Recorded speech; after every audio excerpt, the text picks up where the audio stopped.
আসসালামু আলাইকুম। আমরা যখন ফোন চাপি তখন হচ্ছে বিভিন্ন অযথা অ্যাড আসে। তো ২ টা সেটিংসে কাজ করলে এই অ্যাড আসা বন্ধ হয়ে যাবে। আপনি যদি এই অ্যাড আসা বন্ধ করতে চান তাহলে আমার পুরো ভিডিওটা আপনাকে দেখতে হবে।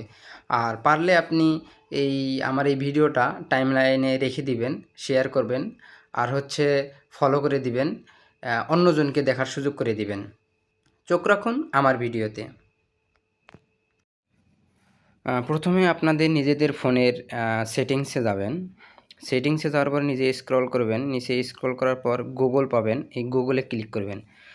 তারপরে আপনার হচ্ছে এই অল সার্ভিস আছে, এই যে হাতের ডানে আপনার হচ্ছে অল সার্ভিসে ক্লিক করবেন।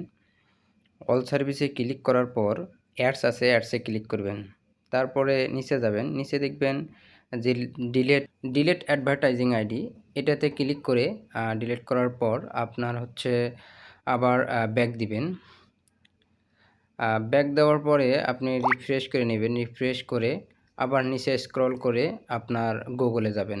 গুগলে যাওয়ার পরে আপনার ওই যে অ্যাকাউন্ট দেখতে পাচ্ছেন, এই অ্যাকাউন্টে ক্লিক করবেন। অ্যাকাউন্টে ক্লিক করার পর তারপরে আপনার একটু লোডিং হবে। নিচে আসবেন। নিচে আসার পরে দেখবেন যে হচ্ছে ডাটা অ্যান্ড প্রাইভেসি আছে। ডাটা অ্যান্ড প্রাইভেসিতে ক্লিক করার পর ওয়েব অ্যান্ড অ্যাপ অ্যাক্টিভিটি, এটাতে ক্লিক করবেন।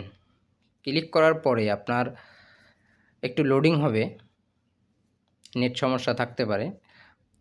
তারপরে নিচে দেখবেন টার্ন অফ আছে, তো টার্ন অফে ক্লিক করবেন। টার্ন অফে ক্লিক করার পর দুটো অপশন আসবে, প্রথম অপশনে ক্লিক করে টার্ন অফ করে দিবেন। তারপরে একটু সময় নেবেন, তারপরে গট ইটে ক্লিক করবেন। তো এইভাবেই আপনার অ্যাডস আসা বন্ধ হয়ে যাবে ইনশাআল্লাহ।